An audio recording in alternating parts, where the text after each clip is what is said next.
This thing was, yeah. Yeah, what I wanted to do. Ah, Nice. I noticed you you guys are all de-waxed the jerks. mustache a bit there. Here, should I peel it up a little bit? Is that good? There you go. Yeah.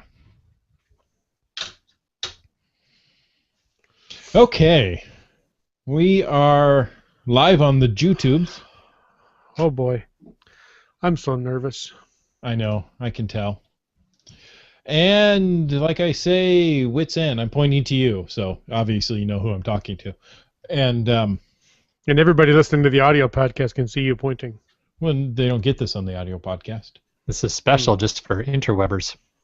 I'm special. Webbers. I rode the short bus. So you kick it off. I'm gonna go ahead and start a recording and start a live. We already did the live podcast, so that's a good thing. Kicking. And I'm gonna start the music. Here we go.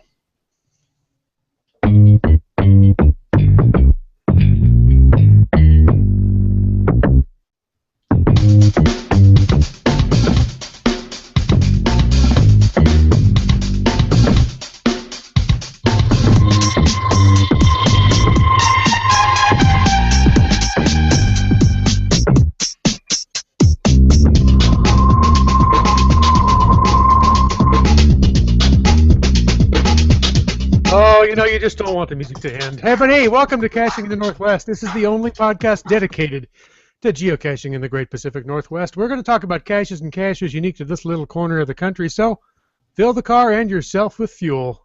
It's time to go caching in the Northwest. Tonight we're going to talk yet again on caching while on the road because it's summer. We're all moving about. You're all moving about, and we need to help you get caches while you're out and about. Well, So, yeah. in order to effectively discuss this topic, we need to bring in our airborne traveling cacher. Some say he's ape for travel caching, but others thinks he's just monkeying around. All we know is he's called Land Monkey. He is monkeying around tonight. He is tired. He has had a long day of travel. But, gents, do we have everyone home safely tonight?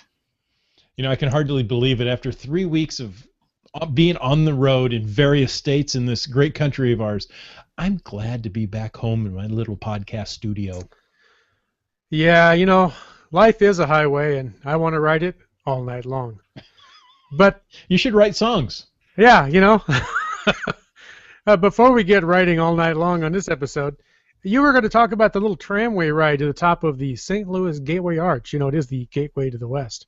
How was that ride? Well, you'd mentioned you'd been up in the arch about 30 years ago. Old guy. Oh, yeah, I'm old. Yeah. And as far as I can tell, it's exactly as you described it. I don't think they've updated anything in the last 30 years. Must be a government-run institution. Yeah. Yeah, actually, it is. It's kind of scary, isn't it? Yeah. There are 8 trams in a train. Is that the right term? Or is the tram the train? There's 8 cars. Yeah. That go up at one time. So tram is a unit of measurement for a train? I don't know. If you have 10, it's a take a tram. 100 is the tram. And so an 8 is an octatram? Something like that, yeah. There you go. So I rode in 1/8 of the octatram. Okay. And these things are tiny. Yes, it's cylindrical. And there's 5 seats in it. There would be 6, but you need a place to get in. To the door, yeah. Yeah. I remember kind of sitting hunched over.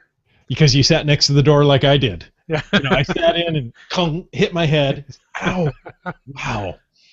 And the ride up is a lot like a rocking chair. You're going back and forth. There's some spots, where you ascend quite quickly because it's, relatively straight, and then you have to slow down and adjust forward and back as you transverse the arc going up to the top. In the middle of the arch, it's 867 feet tall. Crazy. And the viewing deck on top is really quite odd. As you're looking at the arch, you can see windows in the top center portion. And you think, wow, look at when you get up there, you realize these windows are only about a foot tall. Yeah. They're not big viewing windows. And you have to kind of lean to them, don't you? You have to lean to them, and to aid that lean, there is a carpeted platform there that's perfect for you to put your elbows down and lean right into the window.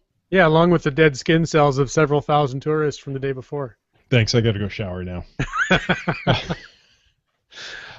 And the platform that you're on, or the room you're in, has an arched an arched floor, which really is odd to walk on. You've got quite a steep grade, and then you hit the center of the room where it's basically flat, and then you're falling down the other side. It's a fascinating structure. It really is. It really is. That must have been really, a crazy ride on the way up, and something else to be inside there and be 867 feet high up and looking down on the city. That's pretty neat. We'll need to travel out to that part of the U.S. one day. It was a great view, and Wits End, as you said, it is a little disturbing. You're able to look straight down, and there's no building under you. Yeah, it felt very strange to do that. So yeah, you got great views of the city. Of course, I took pictures, and of course, yes. But I have to admit, I don't think I would have traveled there just to go up in the arch. But since I was there, you have to go up. We made time. Yeah, it's a long way there to just do that. I don't know that I would travel all the way to Seattle if I didn't live in this area just to see the Space Needle. But if you're here visiting for the first time, you got to go up and see it. It's a landmark. There's history there. So, yeah, that was your trip south. And I understand, Land Monkey, you also traveled south. Different south. Well, south is always the same, right? But south is different southern destination. Tell us about your southern trip. So a part of the U.S. that I've just today come home from is Central Florida and the Space Coast.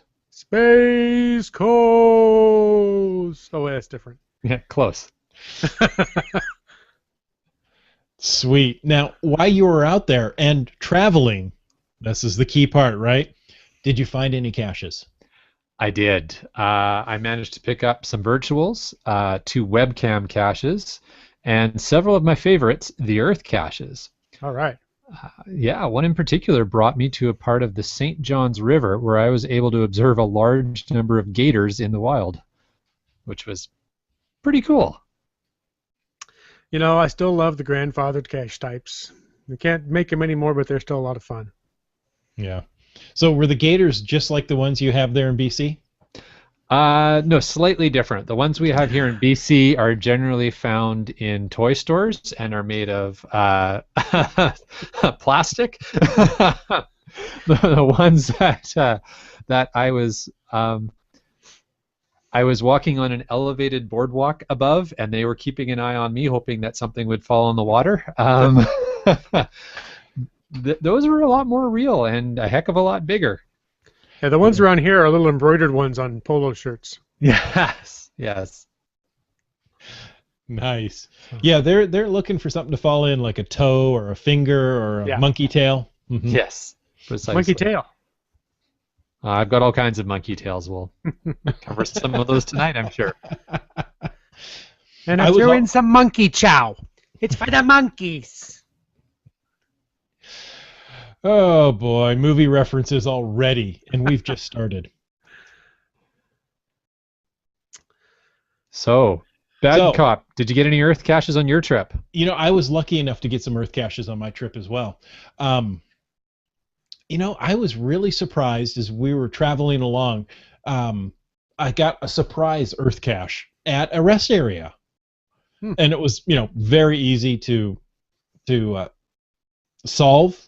To log, so I did that, sent off the thing right away, and it was a lot of fun. One interesting Earth cache that I got was at Mount Rushmore. There was a Earth cache with 3 very detailed questions to answer, And when I got to Mount Rushmore, the rain had just come in. So as you're walking down the main boulevard with all the flags, you couldn't even see the mountain. It was completely overcast with clouds. And oh, bummer. When I came here, we've already done the entrance fee and all this fun stuff. So you know what? I took my parents and put them in the little cafe there and said, here, sit here and drink coffee. I'm going to go ahead and do the walk along where you can get right up to the rubble. You can, they do all the plaques and that.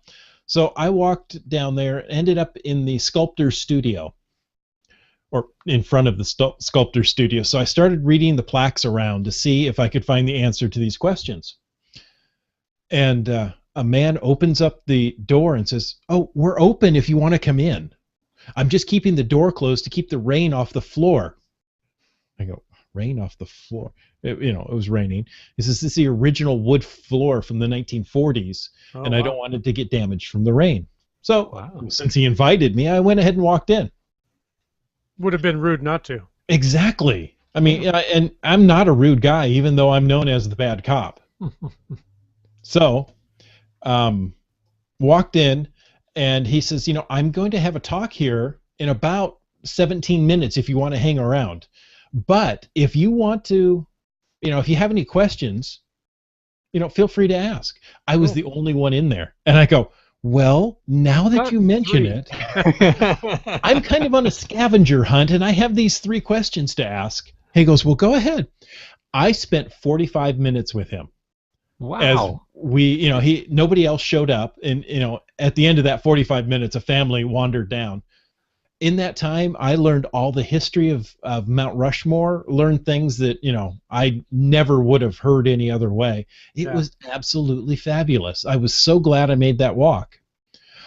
Also, in that time, the clouds parted, and there was the mountain right there in front of me. Nice. So it was spectacular. That is. Those guides, the rangers, docents, they usually, wherever I've been at national monuments and parks and exhibits, they're full of knowledge. Take the time to talk to them whenever you go to those places, even if there's not an earth cache involved. Sorry, Land Monkey. No, that's quite all right. No, that's a very cool story, and Witsand, I totally agree with you on your opinion there. I've had maybe not quite as awesome of an experience, but similar experiences. If you just take the time to chat with the docents or park staff, there's so much stuff. There's a really cool National Historic Site very close to where we live here in Fort Langley. It's actually the original capital of British Columbia and was a Hudson's Bay fort. In fact, the first Hudson's Bay fort on the coast. And we went there with our daughter just this past spring, and it was a rainy day, and there was nobody else around, so we went in, started chatting with some of the folks, and we spent half an hour in the Coopersmith just learning about barrel making. I mean, it was neat. Yeah. It's cool stuff. So did you get to roll out a barrel? Well, we did have a barrel of fun. Okay. Awesome. Anyways, no, that is a great story, and it must have been very cool to be there. Mount Rushmore is another place we would absolutely love to get to eventually. I recommend it. Mm-hmm. So do I. I must be impressed. I mean, it looks pretty cool on North by Northwest, but I mean, it must be really impressive to actually get there in person. The first time I was there was several years ago, and I still remember the first time I came around a curve on a highway and saw it in person, and just about stopped the car in the middle of the highway. It's really impressive. Pictures, movies, they just don't do it justice. You've got to go see it in person someday. Cool. You really do. Oh, yeah. So speaking of cool people to talk to and neat things you can learn, on the trip I was just on, when I went out to the Space Coast, I stopped in at the Space Coast Geo Store and met Dale and Barb, the owners. They were very generous with their time. We had a fantastic visit, and that will make it onto a future episode of Land Monkey's Geocaching Adventures. But I would say anybody who's heading to Central Florida, make sure you stop in at the Space Coast Geo Store. You can check their website. It has all the info there on where they are and when they're available. neat little place. It's completely set up for social interaction.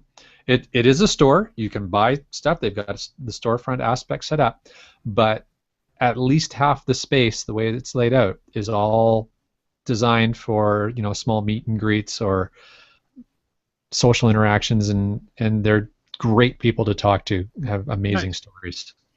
Nice. Yeah, I've heard that they host a lot of events there, so it is really geared towards that. Nice. So tell us, where can we find this episode or this upcoming episode of the Land Monkey geocaching adventure? Well, if our listener Googles Land Monkey, all one word, LAN Monkey, or you search for Land Monkey on YouTube, you'll find us. We're also on Facebook as Land Monkey's Geocaching Adventures and Twitter as @LandMonkeyGC. So, yeah, thanks for that. And, hey, a little bit of Land Monkey trivia. We're just about to publish our 50th episode, and that number sounds familiar for some reason. You know why? Because Caching in the Northwest is almost at their 50th episode as well. Oh, wait, that's mine. We're at our 50th episode. We're Wow. episode 48 right now, so 2 episodes away from 50. So if you want to tell us how Caching in the Northwest has changed your life, impacted your geocaching experience, made everything you know better, go ahead and send that in. You can email us at feedback@cachingnw.com, or you can call in on with your very own voice at 253-693-TFTC, and we'll play those back on the 50th episode. In fact, why don't you call in and list your top 50 favorite geocaching stories? Oh, there you go. The first 50 favorite points you ever put on a cache were... Yeah, and if 50 of you would call in with your 50 favorite stories, we would have quite the The material. next 50 episodes. I was going to say, and then we can start putting the call out for 100. Oh, my goodness. That's awesome. Well, but, yeah, I think there's a lot of great... great ideas and stories out there that and it doesn't need to be about necessarily aligned with 50 of anything, but I think it would be great to get people's feedback for the 50th episode and maybe try and focus that episode all around user feedback. So yeah, There you that'd go. be fun. That'd be Yeah, fun. that would Maybe, be a lot of fun. maybe we'll have 50 listeners that week. Oh. there you go. Would it be possible? How about one listener from each of the 50 states? There you go. One could dream, right? Yeah. No, we're focused on the Northwest. 50 states and provinces up north. There's 50 provinces up north. Well, it requires some rezoning, maybe. Yeah. Creative counting. Times 5. Yeah. if you counted in Australian numbers, because they count differently down there. But the longer I go caching, I've accumulated some great stories. I don't know if I have 50. I probably have 50.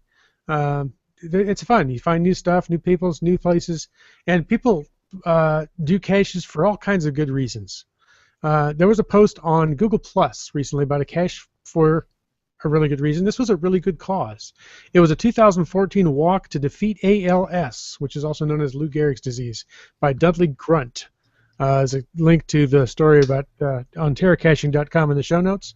But I'll read a little note from Dudley Grunt here. He says, I have created this cache that allows you to log a find if you either contribute any amount to our or any other team, or by participating in an ALS walk yourself. The head guru of Terra Caching, Cache 108, has agreed to donate $100 to our team for the first 10 people to log the cache by June 18th. We have 5 qualifying logs so far, but we'd both love to see all 10 logs and matching donations by the 18th. With these 5 logs, his own personal contribution, a bonus donation in response to my dad and stepmother, and the contributions of individual cachers, this cache has helped contribute $720 to the cause. So there's a link on the page, and you can look up when the walks are happening in your area. Seattle, September 13th, for example. And you could claim a Terra Caching locationless cache. Everybody wins. That's right. That is fantastic. Yeah. That's great as well, that the progress they've already made and people Very cool. offering to do matching donations. I love that stuff. Yeah. That is an excellent idea for an event and a cache, and a very good cause. I happen to know that there's a lot of research and care innovation needed right now for ALS. Mm-hmm. So yeah, that's fantastic. All right, I'm going to get us to switch gears a little bit. I'm gonna call on you, Bad Cop, and tell us something else unique that you did on your drive home. Well, I traveled through, I don't know how many states, unique states. I know I've got 8 new states on my profile from this trip. Nice. So, I know I went through at least 8 states, but there were some I already had. So, I mean, I really kind of went all out on this trip. Yeah. The main purpose was to help my parents move. And I got there, packed them all up, and it's stressful to get your parents to move. It's stressful to get yourself to move. It's nice to have that other person who doesn't have all the emotional attachment to, Sure. What's in this box? Oh, remember when we packed that up? Those are the baby booties. You know what? Let's just close the box. We'll push it on the truck. We'll talk about it when we get to the other side, okay? I'll bet you have 50 stories about that, huh? Yeah, probably. But once all the packing was done, we had a few days before I had to be in St. Louis at the Arch. So we went to Amish country. That's one of my favorite areas to go there in Ohio, Holmes County, and it's my parents as well. And I thought, you know what, let's just take a break. Let's completely forget about everything we just did for the last week and relax a little bit. So we figured, what's better than go to the Amish? I mean, they don't have anything to begin with. Yeah, Amish Mafia. Oh, okay. My father is not very reserved. Let me put it that way. Ooh, Apple, fall far? Never mind. No. I don't know what you're talking about. So as he was buying something, he asked the gal behind the counter, he goes, "Tell me what you think of those Amish shows on TV." And that look comes over her face, and she thinks... Like what's TV? No, they know what that is. Okay. They're familiar. They just don't own them, but they know about it. Sure. And she in a very practiced voice says, "They don't represent accurately the Amish community." Okay, well there you go. Good answer. Yeah. It was a very rehearsed answer, I'm sure. Yeah, I think it was. But anyway, the look on her face was really quite interesting. And I thought, you know what? Wouldn't that be interesting to find a cache in the Amish community? The juxtaposition between the historical way of life and this technology that we all carry with us. I had a problem, though. I had no cell signal. And I didn't do a pocket query because I didn't plan on going there. It was a spur of the moment decision, and my folks have shut off the internet, so I was really stuck. They shut off the entire internet? The I didn't entire notice. internet, yeah. Didn't you notice the outage? Yeah. No. I must have been locationless caching. Just an Oh, Amish there you outage. go. Just an Amish outage. How would you ever know? If you had your pocket queries downloaded, you wouldn't notice the internet. Exactly. So if you should always have a pocket query ready for any part of the country you may ever be in. In fact, download the entire internet when you go on a trip. Okay. You just never know. Because you never know when That's the bad right. cop's parents are going to turn off the internet. It could happen.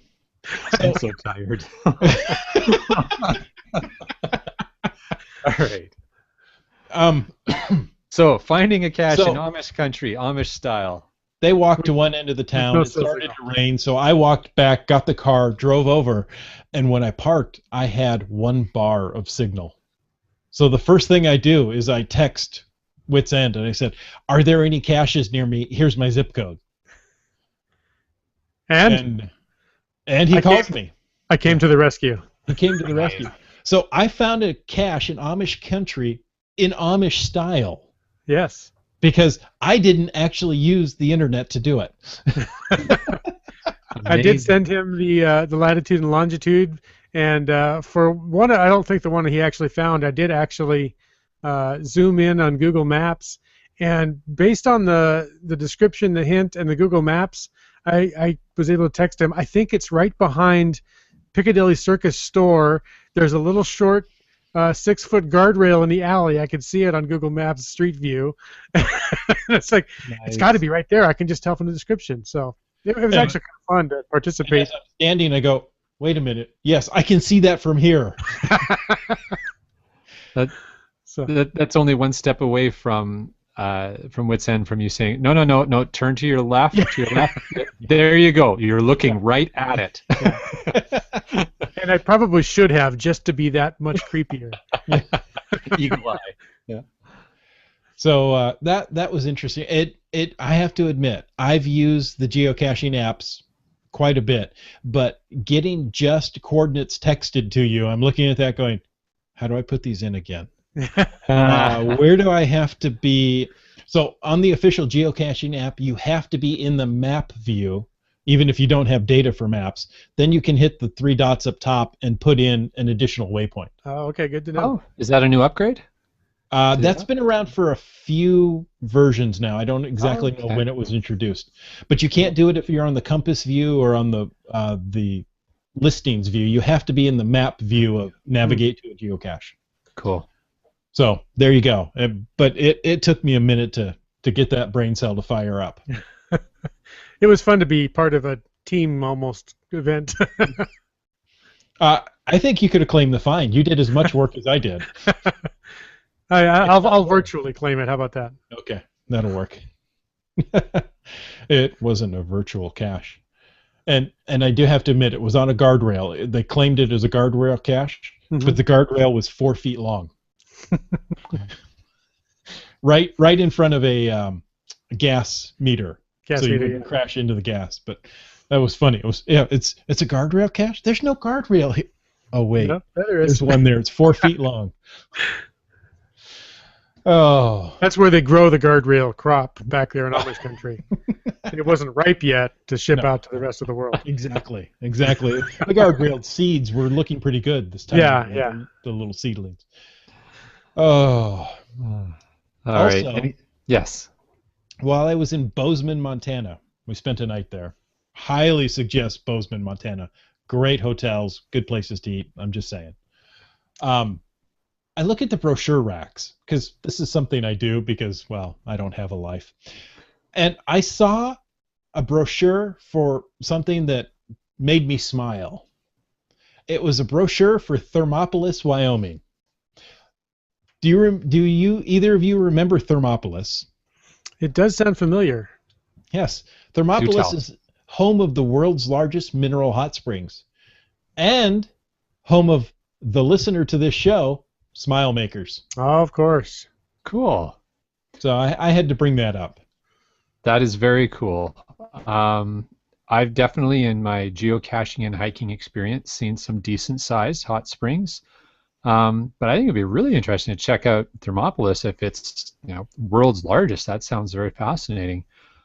And honestly, you're talking about Bozeman. I think many areas in Montana are on our must-visit list. I would also pitch out that friend of the show, Stevens ad infinitum, lives in that great state. And us land monkeys also have extended family in Montana, so all the more reason for us to visit. Awesome. Yeah, it's a really interesting place to visit. And we'll adopt at least the western part of the great state of Montana as part of the Northwest for caching in the Northwest, because I've driven across the distance west to east across Montana, and really the western half of Montana and the eastern half of Montana are like two different states completely. It's almost like two different planets. The eastern half of Montana is extremely, well, dare I say, boring. Yeah. No, you got it. You nailed it. We drove across that state, and I'm like, will this state never end? Yeah. The western half towards the mountains and towards the Idaho Panhandle is really quite lovely. I can't say I'm a huge fan of the eastern half, but still some fun history and things to see out there. Most of the major towns and cities are on the western side of the state, though, aren't they? Okay. Yes. Following the rivers. Yeah. Exactly. If you've been to North Dakota, you've seen eastern half of Montana. It's very similar. We did stop to see Custer's Last Stand. That's in Montana. Little Bighorn. Yep. Yep. Little Bighorn. And you I look have around and you there. go, why here? It's really amazing if just how much nothing there is right there. They have a little bit of big nothing there, and they have a little big visitor center there. It's I really think it's not much bigger than my garage. Yeah, but it's probably true. but packed full of great information. And once again, I stood outside the visitor center there at Little Bighorn a few years ago and listened to a really fascinating talk by a park ranger there. So we come back to listening to docents, guides, and park rangers. Really learned a lot just by listening to what he had to say there. So that might be one of our best travel tips we have out of this episode for folks is when you're caching in a new park or even a park you've been to before, if there's interpretive folks there, docents, guide rangers, to invest some time with them. And if nothing else, it's almost guaranteed they'll help you with an earth cache. Yeah, I'm sure. Yeah. I must confess I did not look for an earth cache when I was at Little Bighorn. There was very sorry. I hope you will forgive me. But, you know. No, you looked. There wasn't one there. Oh, okay. No. There was a virtual. I had to think. There was something there. Okay. There was a virtual cache there. That makes sense. Yeah. So, but not an earth cache because there's not enough earth to talk about there. Yeah, no, it's... Yeah. All right. Well, that's a pretty good wrap on tonight for travel caching. I think we've done an excellent job in covering that topic. It sounds like it. In fact, speaking of traveling, next week is my turn to travel. And I'm sorry to say I don't know that I'll be able to join you on the show. Where I'm going, and I'm taking a little time to unplug and get off the grid and just hang out with my family. So if it works out, but don't count on me. I'll be back in 2 weeks' time to join you. Well, that's quite all right. You know, if it works out, go ahead and send us a quick message, and we'll let everybody know how you're doing. Thanks. But I'll be thinking of you guys. That's kind of creepy. No, I won't really. I think you've got better things to be thinking about. Absolutely do, yeah.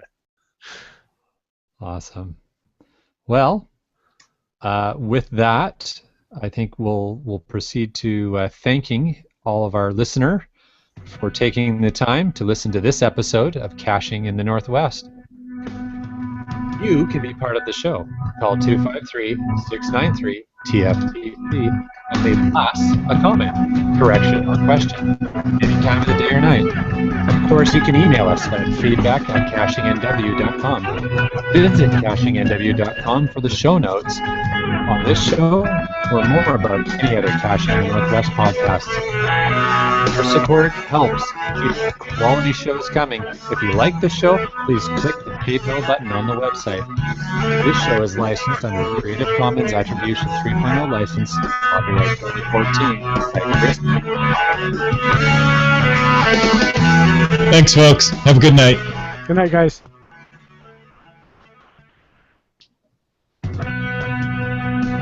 Oh, we're starting again. No, I had hit the stop on the recorder. That I forgot about.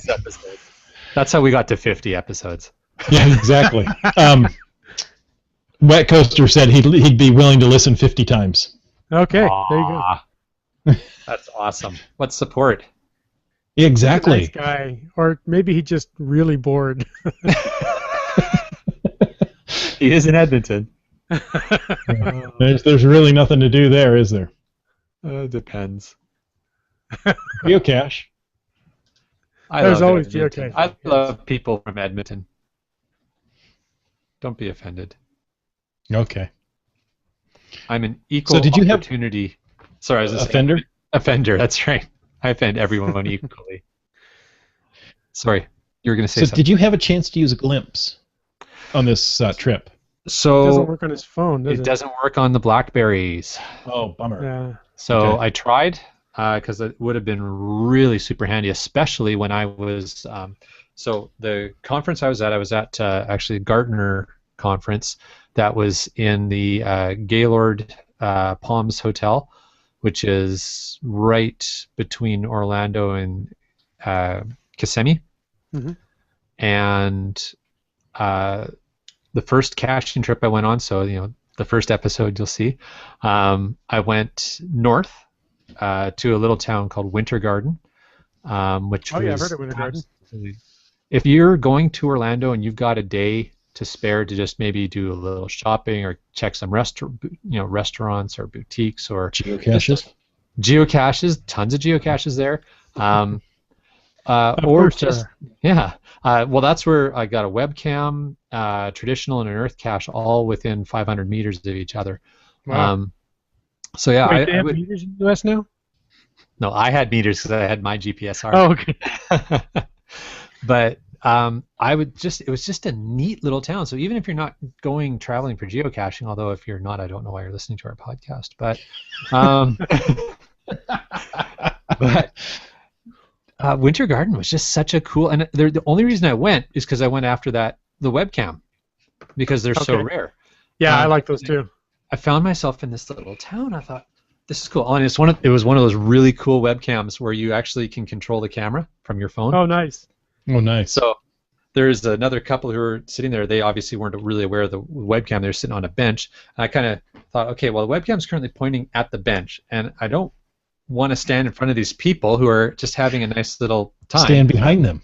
So I went over to the side, and I just pulled up my phone and started and I checked. Yeah, that's about right. And looking at me. All right, crazy people coming into our town. These kids nowadays.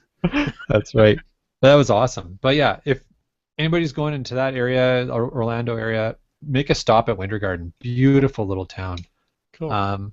Yeah, did that, and then learned things for a few days. Went to the conference for a few days, and then at the tail end, I had an afternoon, and I hopped in my rental car again, and did the it was about 60 miles, 100-kilometer jaunt from Orlando up to the Space Coast.